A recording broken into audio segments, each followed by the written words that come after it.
Hey everybody, I thought that I would pop on because I was doing this little project and I thought that you might be interested. I don't know that this is super junk journal related, although I use the same materials that I always use when I junk journal. So I am using a Band-Aid box and I'm going to make kind of a diorama.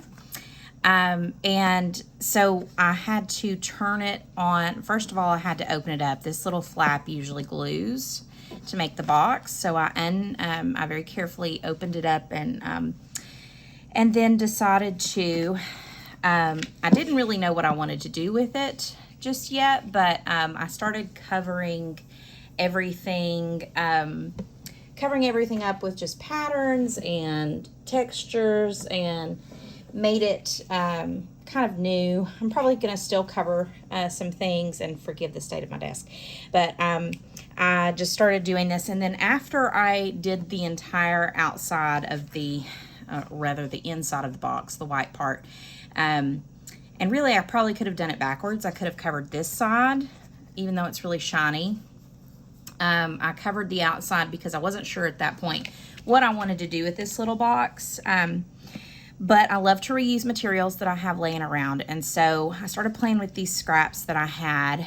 And then after it was covered, and really before it was dry, I tore this hole into it. And the way I did that is I took my little detailing scissors that are very sharp, and I just poked a hole, and then I started tearing at the hole until I got this hole.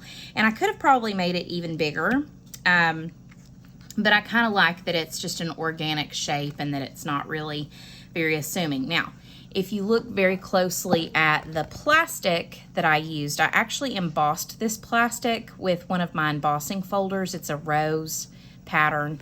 And how I did that, I added it. I actually keep, whenever I get plastic packaging, I keep a bag and I cut it into sheets.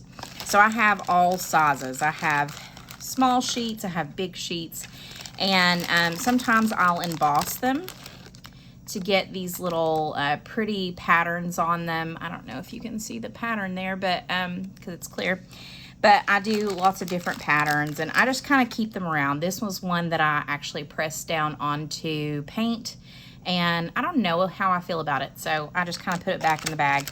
But I keep these because you can essentially reuse them. So what I did was I used one of my embossed pieces and I glued it to the back of the hole. And so I actually had to clamp it closed because I used, I did it the long way, but I used craft glue. I'm about to have an avalanche of paper here. I used craft glue, specifically the tacky glue by Aleene's, because I do like using that, and clamped it shut with, where's my little clamps? I bought these from Dollar Tree, just these little clamps, and kind of held it shut. And I found that after probably about 30 minutes, it still wasn't glued very well. So I set something heavy on it overnight, and when I came back this morning, it was glued down really well, and it's not moving. It's not going anywhere. So what I could have done was hot glue it, and I decided I'm going to hot glue the box closed.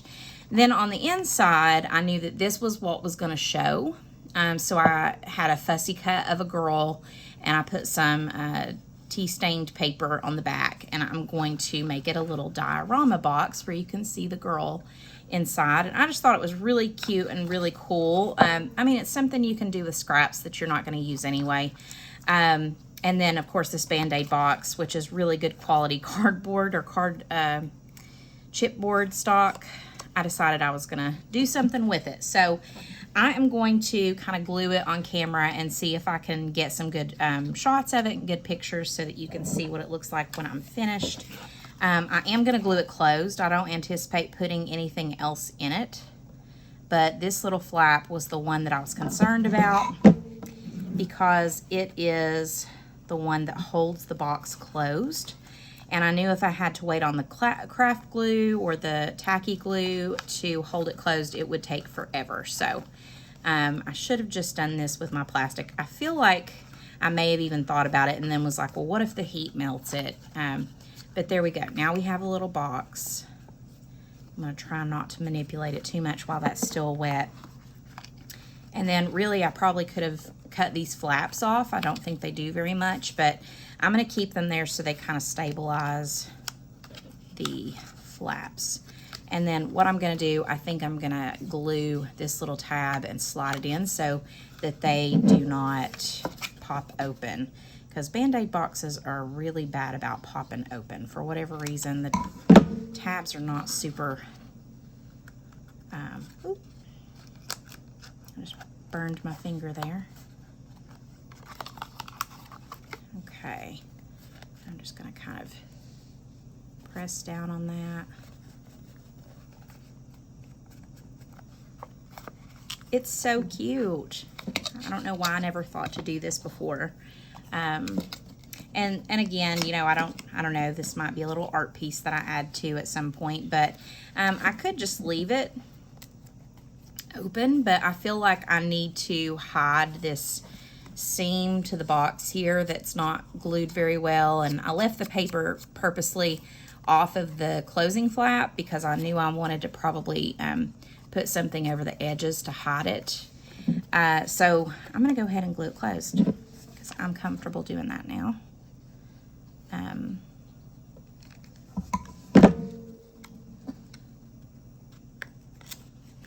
But I do think I'm going to seal it shut by adding glue, probably just craft glue, to, and then maybe adding something on top of it so that I don't see those little those little seams. Okay, and so let me see.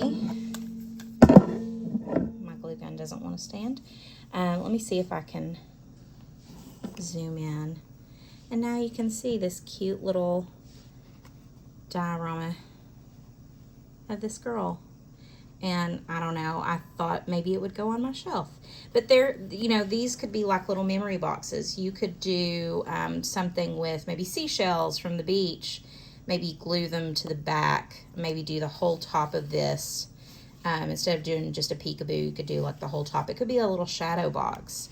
So I think I'm going to play with the idea of making more of these. I have a ton of like toothpaste boxes and little Band-Aid boxes and things like this. I am going to go back over some of these seams, I think, but I think this will be so cute on my shelf.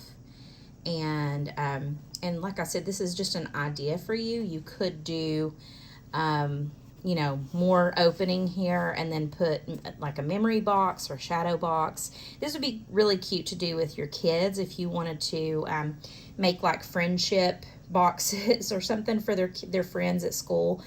So if you have some little cardboard boxes, don't tear them apart always.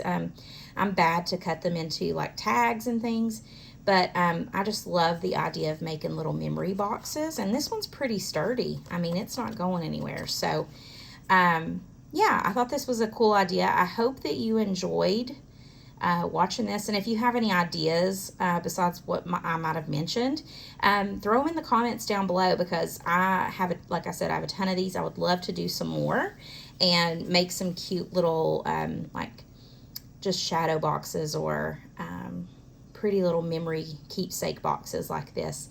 I also think this would be a cute little gift for friends or family members, people that love little artsy things. So let me know what you think. As always, happy crafting.